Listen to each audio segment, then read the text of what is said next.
Okay guys, yan po ay tuturo ko sa inyo paano magkabit ng alarm, two-way alarm para sa ating Ninja 400 para safe checking natin motor.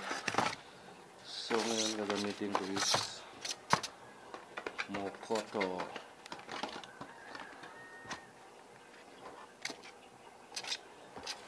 alarm. Yung shout out. Mukoto alarm. Yung setup. Yung speaker niya. Ito yung pinaka main antenna. So gagamitin lang natin ngayon is alarm lang. Hindi natin gagamitin yung starter. Pang alarm lang. Remote. And i-install natin one on one. Cut. So ito guys, i-install na natin yung ating two-way alarm sa ating Ninja 400.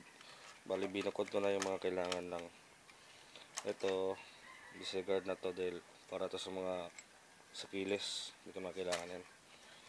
Itong dalawa black tsaka red is positive and negative. Then itong yellow is para sa flasher sa signal light. Then nalagyan ko rin yung headlight para mas attractive pag nakaw yung motor. Plano ko pa sana ilagay ko sa busina, baka malakas na makonsumo sa battery, kaya okay na sa ilaw muna. Then so guys is ginawa ko yung dalawang yellow, ang plano is itong dalawa is para sa flasher sa signal light. Gumawa ko ng dalawang wire, kakabit ko to sa signal light. Then yung isa para naman sa headlight, magpa-flashing siya. So kakabit na natin.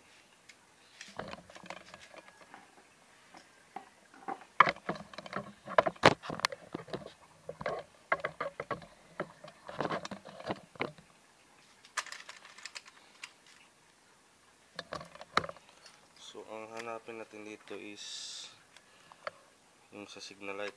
Bali itong dalawa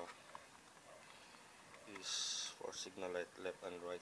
Then ito yung isa is sa stoplight nya, tsaka sa stoplight. So ang gagawin natin is yung dalawa na tinap ko is ito, kakabit ko dito sa signal light left and right.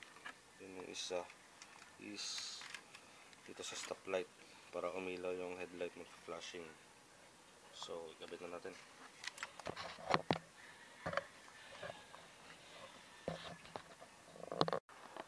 So bali po, ito yung ginawa ko. Temporary ko muna saka natin i-fix. Pakita ko lang sa inyo kung saan ko tinap. Bali ito yung pink, yung dalawa sa sa signal light, dalawang signal light left and right. Ito. Then ito naman isa sa stoplight para umilaw yung headlight, mag-flashing din sasabay sa stoplight pag mag-alarm, para in case na may mag-attempt, mag-iilaw sa lahat kasama yung alarm. Bali wala pa tayong cutting na ginawa, tinap ko lang dyan, sinuksok ko lang, then ipipix ko na. Bali ito po pala, nakalimutan ko kanina, yung sa flasher relay natin na signal light, yung isang yellow is tinap natin sa green lang po, green. Dalawang green ng left and right signal light naman natin ilalagay yung sa isang yellow.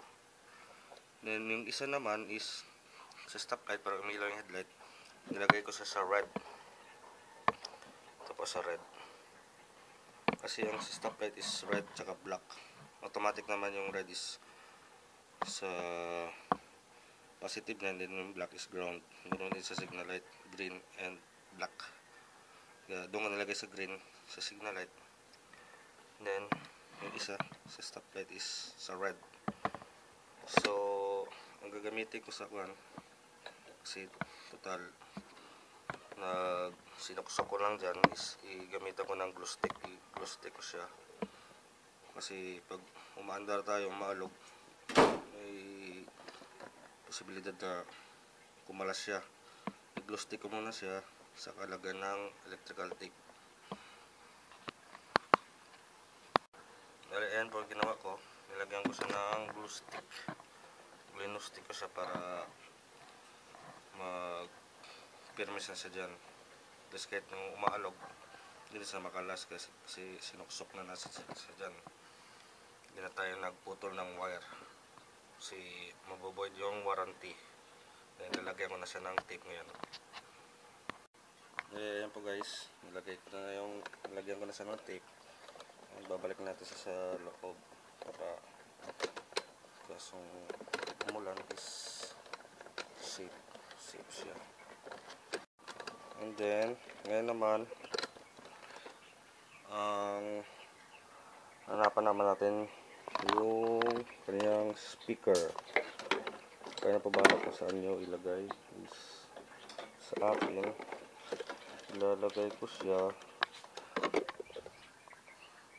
bali dito rin siguro kumagos siya dito banda, dito na lang makatabi. Then yung itong pa niya dito ko na sa idikit, dito na lang siya para mas malakas ang sensor. So ito guys, dito ko nilagay yung kanyang speaker. May double sided tape naman siya kaya di siya makalas. So and then kanyang pinaka box naman is dito ko nilagay sa loob. Antena is nakalabas na dapat, dito ko sila lalagay para kalabas siya, sagap siya ng signal. So ngayon ikakabit na natin yung positive tsaka negative, tsaka para may testing na natin.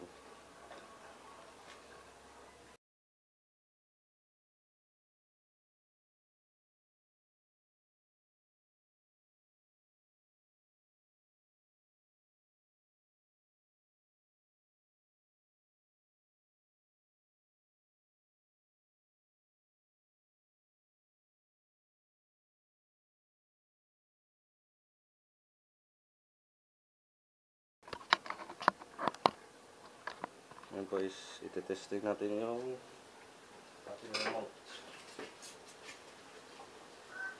Bali dalawa po yung kanyang remote. Ito yung iti-testing natin. I-lock natin. Testing.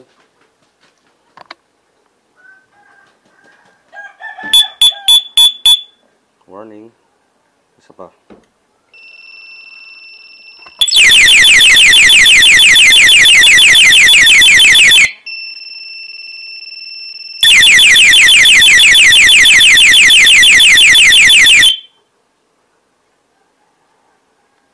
Unlock. So ipipix na natin yung ating connection.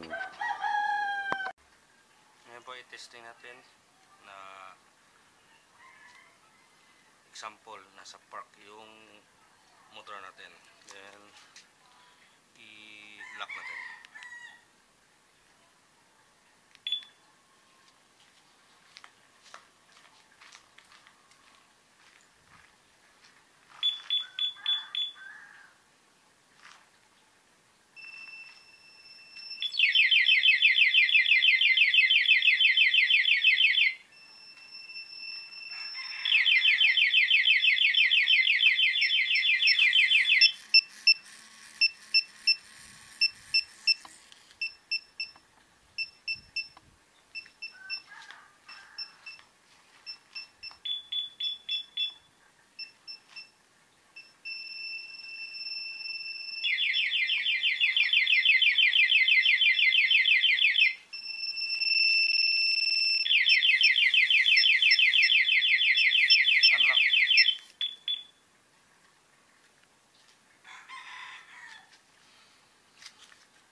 Bali may ni-revise pa pala ako sa switches para sa signal light is ginawa ko yung isang ilaw na to nakatap sa dalawang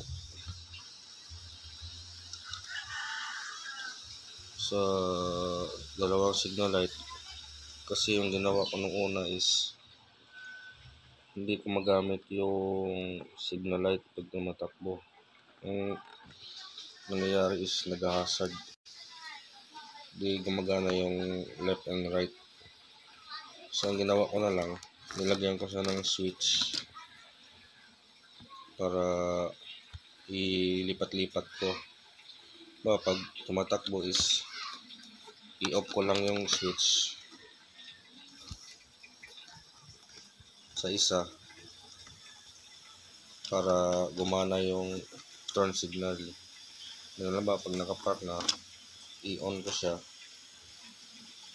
para gumana yung hazard pag sa alarm. Then yung isa naman is ginawa ko sa busina ko na lang, tinanggal ko sa headlight. Yung isang yellow is tinap ko dito sa sa busina sa stock. I-try nyo lang kung saan banda dyan para sabay yung alarm flashing sa signal light, then pati busina niya, magbubusina siya para mas maingay talaga pag may magnakaw sa motor niyo. Actually po, yung dalawang yellow na yun galing sa alarm is para talaga siya sa signal light left and right. So ang ginawa ko is yung isa nilagay ko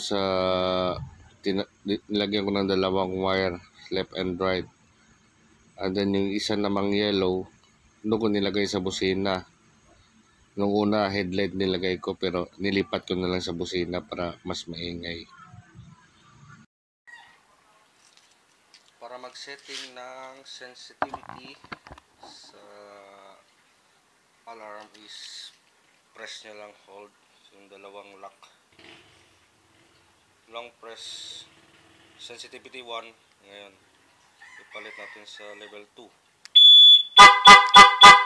Level 2 arm